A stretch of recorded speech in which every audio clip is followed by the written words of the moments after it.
semester at college in the US, I took one of those required classes. I think it was American government. One of my classmates, Dale, was a non-traditional student. He was older, married, and his kids were already grown. He had been in the army in the past, and during that time he was stationed in Germany. We sometimes sat next to each other in class or talked a little bit before or after class, but we didn't really hang out aside from that. One day though, towards the end of the semester, Dale arranged it so that he and his wife picked me up from my dorm, and we drove to Peoria, Illinois, a nearby city that had a German restaurant. After we ate, we drove to a different restaurant that was supposed to have really great dessert. And we had really, really great dessert there. And then they drove me home, saying that we should definitely hang out again. They paid for my meal and even refused to let me pay for the dessert, or at least the coffee. And they said that next time it would be my choice if I wanted to have German food again or pick some other restaurant in Peoria, given that the dining choices in my small college town were really limited. I never hung out with them again. He emailed me a couple of times after the class was over, but I always kind of blew him off. It was just too weird. What did these people want from me? Why would they just pick me up, drive me to a different city, buy me food, drop me off again just like that? Clearly there were strings attached, but what were they? It was only after a couple of years in the US that I remembered them, and I realized they were just being nice. They had lived in a foreign country once and knew what it was like. They had grown kids of their own whom they missed and whom they also wanted to be treated kindly wherever they were. They knew that college students can't afford nice restaurants, and they knew that without my own family there was nobody close by to spoil me a little or to give me a break. And they were interested in my experiences growing up in Germany. There was nothing weird about it. They were just being good people, welcoming a foreign college student to their country. And this was not the only time something similar happened to me. Over time, I got more used to it, to strangers or mere acquaintances going out of their way to be kind to me. But it took me a while. This was just not a part of American culture that I was used to, because it's not really part of German culture. I'm not saying it would never happen in Germany, but it's not generally common practice. And don't get me wrong, Germans have plenty of great characteristics. No, really, I'm not kidding, we do. But this open-hearted hospitality to strangers is not one of them. We tend to be a little bit more reserved. I'm not sure that this kind of hospitality was extended to every international student equally, or that it helped that I was white and from Western Europe. I'm also not sure if maybe over the past 20 years it changed or cooled a little. And I also don't know if it's like that everywhere in the US. But this type of hospitality was definitely a big part of the culture in the Midwestern college town during the time when I studied there. There was never a year when I was not invited to spend any sort of holiday with some family. Sometimes people I knew well, and sometimes people who barely knew me, but who wanted to make sure that I wouldn't be alone on a holiday. There were people who generally supported me, and I'm not sure I would have made it without them. I'm so, so deeply grateful for these experiences, even if I did not always know how to appreciate them in the moment. There even was an organization that paired international students with people in their region, often retired couples who would invite the students over to their place for dinner. I remember with some of the international students, great relationships came from this, but not as frequently as one might think. And an obstacle to that were often the students, not because we didn't want to form these relationships, but because we felt bad. We felt that we had nothing to give back, felt that we didn't want to be a burden or a charity case. Because of that, we often felt obliged to come up with big, elaborate gifts for our hosts, something we neither had time or money for. And so we opted out. We did not realize that to our hosts, those lovely retired couples who often lived far away from their own children and grandchildren, and who often had never traveled to a different country themselves, our presence was the gift, and the evolving relationships, be it for a few weeks, months, or years, would have been something that these people would have treasured deeply. What a sad cultural misunderstanding.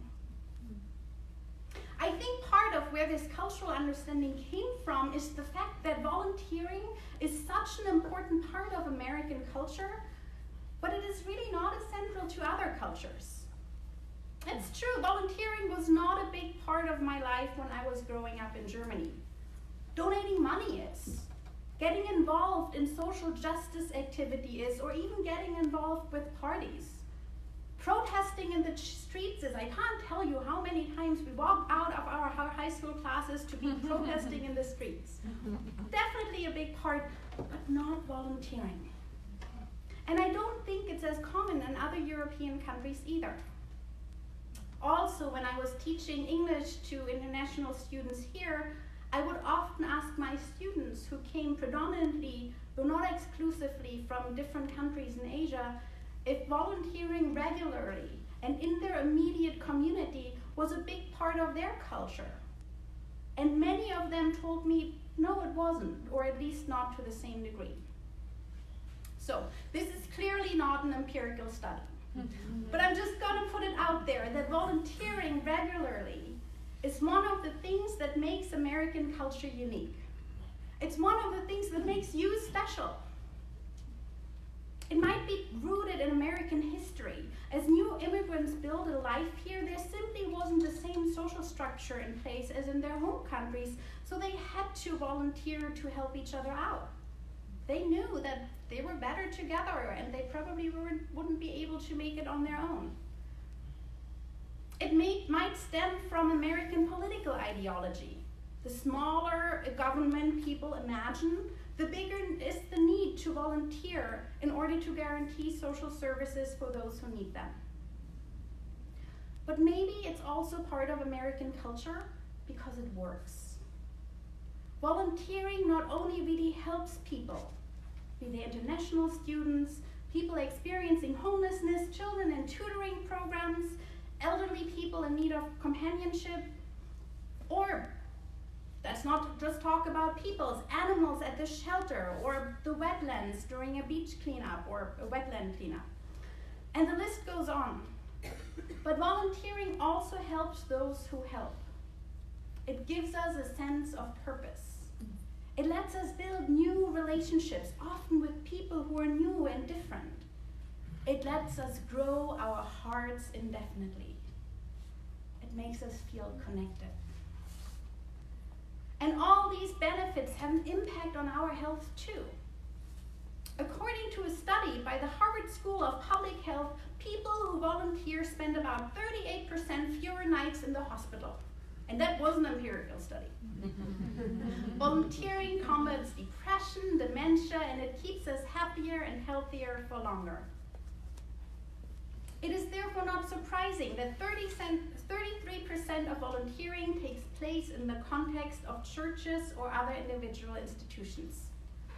Volunteering does not simply keep the individual member happier and healthier, but if we volunteer together, we also grow closer.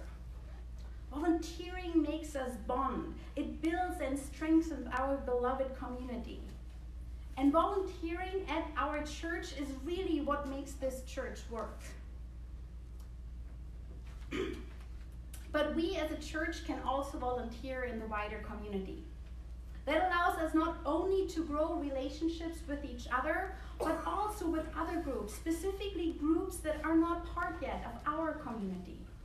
By volunteering, we make ourselves known. We spread our faith not simply by talking or evangelizing about it, but by living our faith.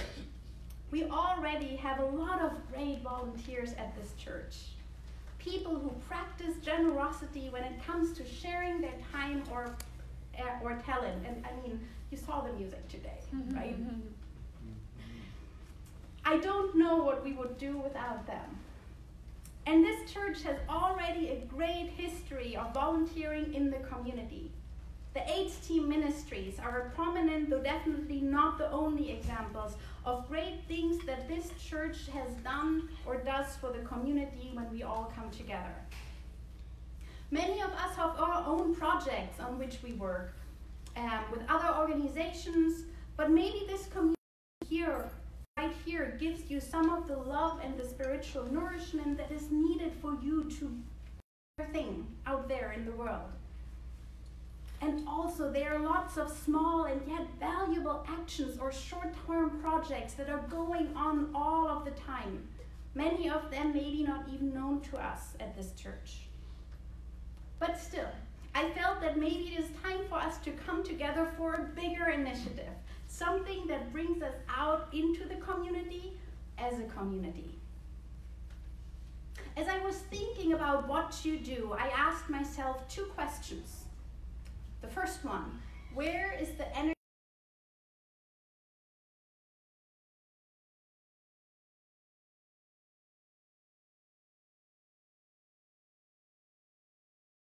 First question, it seems that there's a lot of energy in the congregation around alleviating the crushing consequences of homelessness in Orange County. We have our ongoing SOS collection and we participate in Hearts and Hands every year. In fact, Jamie Day from Hearts and Hands will be talking to us about what's happening this year during the announcements. Every other month, our plate share goes to Stand Up for Kids, an organization that you yourself carefully picked as an organization that you would like to partner with more closely. Both because of the great work they do and because of the population they serve, children and young adults who are experiencing homelessness. Also, American Family Housing made it on our plate share list, and we are looking forward to a close partnership in the future. Now the second question. What makes this culture here at this congregation unique? Or asked differently, what are your strengths? What are your best attributes? And how can I make them shine? And honestly, that one was easy too. You are communal and loving. You make people feel welcome, loved, and supported. You are generous, both with your money and with your affection. You make a difference in each other's lives. In many ways, you remind me of all the people who so warmly embraced me and helped me along my way in the college town when I first came to the US, be it as a part of an organization or simply as individuals with wide open hearts. I'm not sure if I may have made it without them, and look at me now. Here I am. So today, I will offer you a smorgasbord of volunteer opportunities. Hearts and Hands, about whom you will hear more later.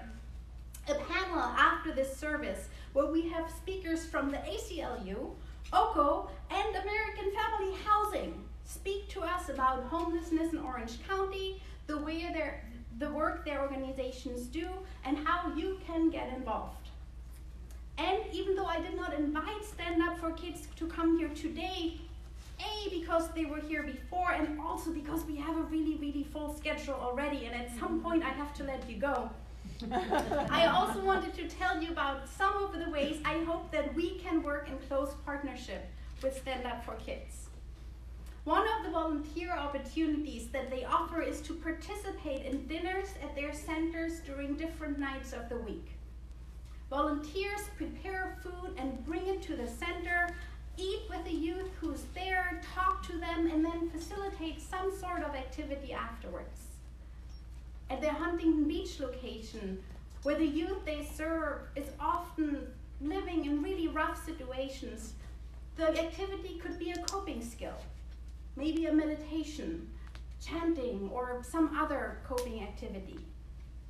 This usually happens in a smaller group with up to 10 youth attending the dinner. At their Anaheim location, where they serve up to 30 youth per night, it can also be a skills workshop, resume writing, or tips for job interviews. I would love for us to help with those dinner rotations and nourish their bodies, minds, and hearts of these young people whose future can be just as promising as mine was back then, if only they get a little help.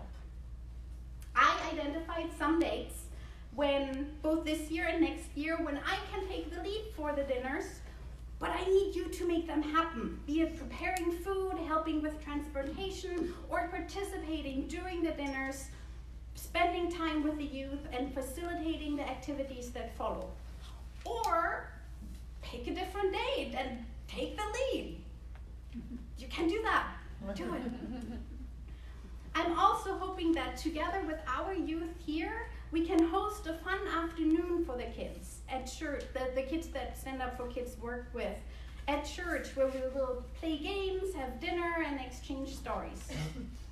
And if you're sitting here and you're like, oh, I want to do all those things, but I'm such an introvert, and I don't want to spend time with people, or I'm really busy, and I only have time at like 11 o'clock on Thursday nights, I have something for you too. Right? You could be the Santa for some of the youth Christmas wish lists.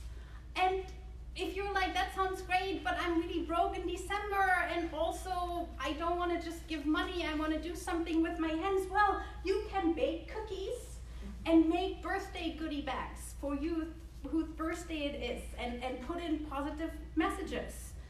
And those goodie bags will be much appreciated. If you're interested in any of these activities, please talk to me, but know that I will also talk to you. Specifically, I hope to contact the many wonderful groups we have here at OCUC to see if maybe you would like to get involved together as a group. And if none of this tickles your fancy, maybe some of the organization at our panel, which was, by the way, organized by our wonderful atheists, humanists, and agnostics group, is more up your alley. So, this is your chance to make a difference in the lives of young people. Youth who need people like you to step up and be welcoming and loving so much more than I needed it years ago. Getting involved with any of these activities would be a short-term project, a Christmas present, some birthday goodie bags, helping with just one dinner. The time you would have to invest would be little, but the payout would be immense. First and foremost, of course, for the young people who would be served, but also for us, the community we build with them, the community we build with Stand Up for Kids and with each other. Plus all the health benefits of volunteering, right? All of these activities, the projects, are small good things for the individuals participating. But joined together with all we can do together at this church and all that we can do in partnership with other organizations and volunteers, they make a real difference in the world. Because sometimes a small good thing might not seem like much, but small good things can mean a lot, by themselves or taken together.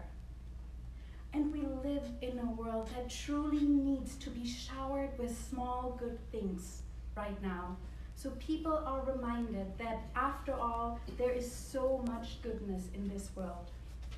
So please join me and this community in doing small good things, little acts of love and kindness and welcome and support and relationship building. Join me in living our faith. May it be so, and blessed be. Blessed be.